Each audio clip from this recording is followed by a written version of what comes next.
এই ছোট্ট জীবনে কোনো বহুরূপী মানুষের প্রয়োজন নেই। শুধু কিছু মানুষের নিঃস্বার্থ ভালোবাসা হলেই যথেষ্ট। আসসালামু আলাইকুম, সবাই কেমন আছেন? আমি আলহামদুলিল্লাহ ভালো আছি। সকালবেলা ঘুম থেকে উঠেই দেখলাম আমাদের ঘরের খামগুলো আজকে লাগানো হবে। আর এখানে খামের মধ্যে কেন লাল কাপড় বেঁধে রেখেছে আমি জানিও না। যাই হোক, এখানে আমি রান্নাঘরে চলে আসলাম। যদিও আমার শাশুড়ি একদমই রান্না করতে দেয় না। এসে দেখলাম আমার শাশুড়ি সবকিছু কুটে কুটে নিয়েছে। এদিকে মিস্ত্রিদের খাবারের জন্য ডালও রান্না করা হচ্ছে, আর এদিকে মুরগির মাংস। আমি বললাম, দেন আমি মুরগির মাংসটা রান্না করি। আমাদের বাসার কাজের জন্য যে কয়জন মিস্ত্রি এসেছে সবগুলো মিস্ত্রিকে আজকে বাসায় খাওয়ানো হবে। মানে আজকে না, প্রতিদিনই বাসায় খাওয়ানো হয়। যাই হোক, আমি কড়াইতে তেল দিয়ে দিলাম, তারপরে পেঁয়াজ আর কাঁচামরিচ একসাথে ভেজে নিচ্ছি। পেঁয়াজের পরিমাণটা একটু বেশি দিয়েছি। তারপর আমি দিয়ে দিলাম সামান্য গরম মসলা। সবকিছু আমি খুব সুন্দর করে ভেজে নেব। আর মাটির চুলায় যেকোনো রান্নাই অনেক বেশি মজা হয়। মাটির চুলায় রান্না করতেও আমার একটু বেশি ভালো লাগে। যেহেতু সব খাবারই অনেক বেশি মজা লাগে আর রান্নাটাও খুব তাড়াতাড়ি হয়ে যায়, সেজন্যই। এদিকে আমার পেঁয়াজটাও বাদামি কালার হয়ে গিয়েছে। এখন আমি আদা রসুন দিয়ে দিয়েছি। তারপর সামান্য পানি দিয়ে দিলাম।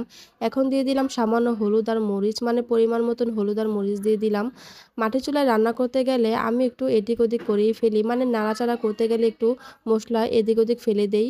যাই হোক, মশলাটা খুব সুন্দর করে কষিয়ে এখন আমি মাংসগুলো দিয়ে দিলাম। মাংসর সাথে কিছুটা আলু দিয়েছি। যেহেতু মানুষ অনেক বেশি ছিল সেজন্যই। আর এই খাবারটা কিন্তু মিস্ত্রিদের জন্যই রান্না করা হচ্ছে। আমি সবগুলো মাংস মসলার সাথে খুব সুন্দর করে মিশিয়ে এখন ঢাকনাটা দিয়ে দিলাম। আমার ব্যাকগ্রাউন্ডে বাচ্চাদের অনেক বেশি সাউন্ড আসছে। যাই হোক, আপনারা একটু ইগনোর করবেন, কারণ রোড সাইডে ঘর হলে যা হয় আর কি। যাই হোক, এদিকে আমি একটু কষিয়ে পানি দিয়ে দিলাম, আর এই পানিতে খুব সুন্দর করে মাংসটা রান্না করে নিব। আর এই যে এই কড়াইটা, আমার শাশুড়ি সবসময় এই কালো কড়াইটার মধ্যেই রান্না করে। কড়াইটা নাকি অনেক বছর পুরনো, সেজন্য তার নাকি ফেলতে ইচ্ছে করে না। যাই হোক, বিকেলবেলা একটু নদীর পাড়ে চলে এসেছি ঘোরার জন্য। এই যে দেখুন আমাদের নদীর পাড়টা কত সুন্দর, মাশাআল্লাহ। বিকেল হলে আমরা আমাদের নদীর পাড়ে চলে আসি ঘোরার জন্য। আসলে আমরা না, এখানে অনেক মানুষ আসে ঘোরার জন্য। আসলে আমাদের নদীর পাড়টা এত বেশি সুন্দর যে মানুষ এখানে একটু বিকালবেলা হাঁটাহাঁটি করার জন্য আসে।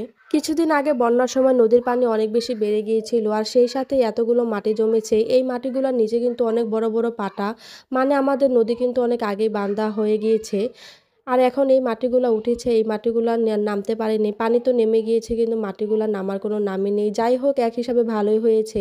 এদিকে এলাকার মানুষ খুব শখ করে এখানে কত গাছ লাগিয়েছে। আর এই যে দেখুন কত ছোট ছোট বাচ্চারা মাছ ধরছে কত শখ করে। আমাদের নদীতে অনেক রকমের মাছ আছে, অনেক বড় বড় বাইং মাছও পাওয়া যায়। কিন্তু আজকে ওনারা কোনো মাছই ধরতে পারে নাই। এখানে কোনো মাছই নাই দেখলাম। আর আবার বড়শি দিয়ে মাছ ধরা দেখতে অনেক বেশি ভালো লাগে। আমার ননদ গিয়ে গিয়ে দেখছিল যে কোনটার মধ্যে মাছ আছে, আর আমাকে ডেকে ডেকে দেখাচ্ছিল। আর এই যে দেখুন এই বাচ্চাটা এখন কত বড় বড় মাছ ধরছে। একটা বড় বাইম মাছ পাওয়া গিয়েছে, আর কিছু পুঁটি মাছ। আমার তো দেখে অনেক বেশি ভালো লাগছিল। এই যে ওদের কিন্তু কোনো প্রয়োজনই নেই এই মাছগুলা ধরার, কিন্তু শখের বশে মানুষ শখের বশে কত কিছুই না করে। এদিকে আমার ছেলেটা তার চাচাতো বোনের কোলে উঠে বসে আছে, সে পানি ধরার জন্য পাগল হয়ে গিয়েছে।